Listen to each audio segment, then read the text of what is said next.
고난주간 첫 번째 묵상입니다. 예루살렘을 보시며 오신 예수님. 누가복음 13장 31절에서 35절까지의 말씀입니다.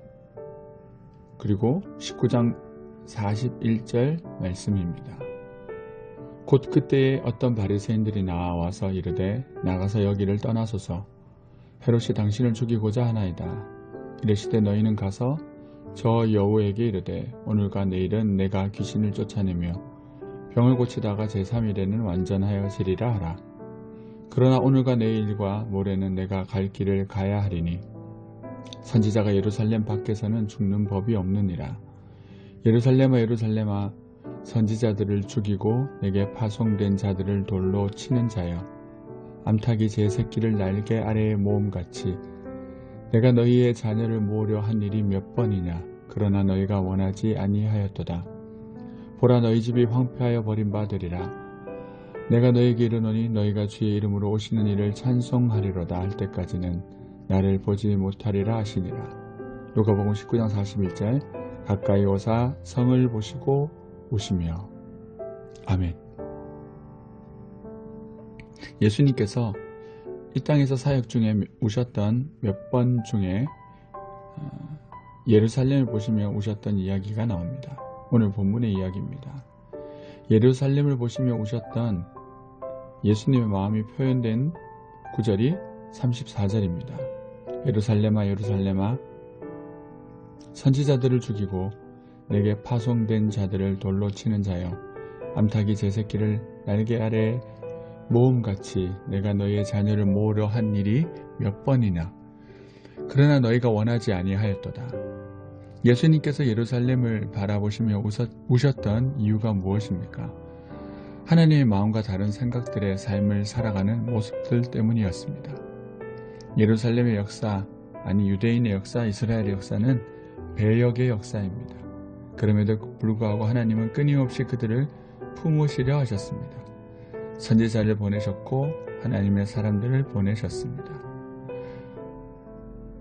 그렇게 그들을 암탉이 자신의 새끼를 품으려고 하듯이 하나님은 그렇게 모으려고 하셨습니다. 그런데 끝없이 그 품을 벗어난 삶을 살았던 사람들이 예루살렘의 사람들이었습니다. 하나님은 자신의 아들까지 이 세상에 보내셨습니다. 다시 하나님의 품으로 부르시기 위해서입니다. 하나님께서 품으셔서 그들을 보호하시기 위해서입니다. 그런데 그들은 하나님의 아들도 죽이려고 합니다. 당시에 헤롯 왕이 그러했습니다. 오늘 본문에 바리새인들이 헤롯이 당신을 죽이려 한다라고 말을 해줍니다.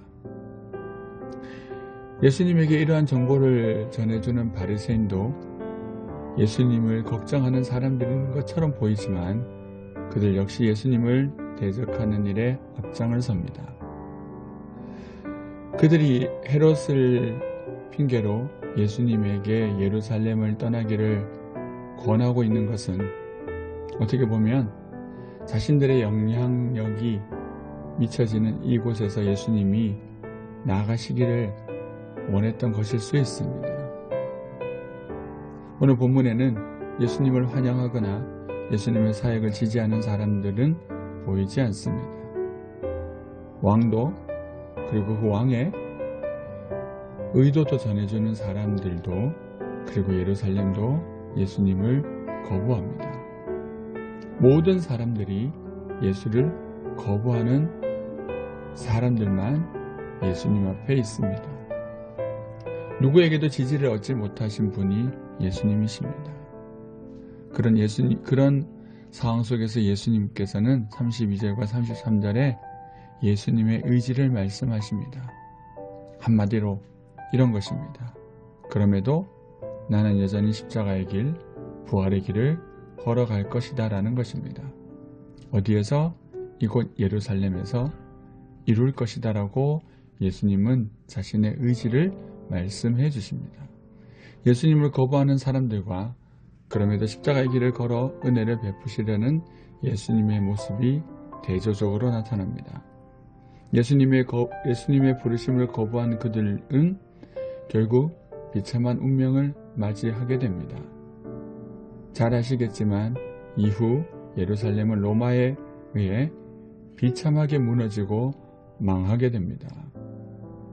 무엇이 안타까운 것입니까? 살 길을 보여주어도 죽을 길로 달려가는 그들의 무지한 고집이 안타까움이고, 그것이 주님의 마음을 아프게 했습니다. 우리의 삶도 마찬가지인 것 같습니다. 주님은 오늘도 여전히 우리들을 주님의 품으로 오게 하시고 부르십니다. 우리를 부르셔서 보호하시고 우리들에게 은혜를 베풀어 주려고 하십니다. 그런데 그런 주님과 반대로 그것을 알지 못하고 여전히 내 생각과 고집으로 살아가며 그것이 어디로 향해 가는지, 그 삶의 결과가 어떠한지도 알지 못하는 무지함 속에서 행복을 추구하고 살아가는 것이 우리들의 모습입니다. 그럼에도 불구하고 우리들에게 소망이 있는 것은 주님의 안타까움입니다. 예수님의 마음입니다. 그럼에도 그 답답함과 무지와 멸망함을 지시고 십자가로 올라가셔서 혼자서 모든 것을 해결하시려고 하는 예수님의 그 마음이 우리들에게 소망이 됩니다. 그 마음이 우리를 향한 십자가를 지게 하셨고, 누구도 환영하지 않았던 그 십자가, 우리들을 구원하는 그 십자가로 향하게 하셨습니다. 우리의 무지는 주님을 탄식하게 하지만 그 탄식조차도 우리를 향한 포기하지 않는 예수님의 마음이자 예수님의 사랑의 증거입니다. 우리의 모든 모습보다, 우리의 모든 무지와 완악보다, 우리들의 고집보다 예수님의 은혜와 사랑이 더 큽니다. 우리의 무지보다 예수님의 십자가의 사랑이 훨씬 더 큽니다. 예수님은 누구라도 그분께 나오는 자를 오늘도 보호하시고 지켜주시기를 원합니다.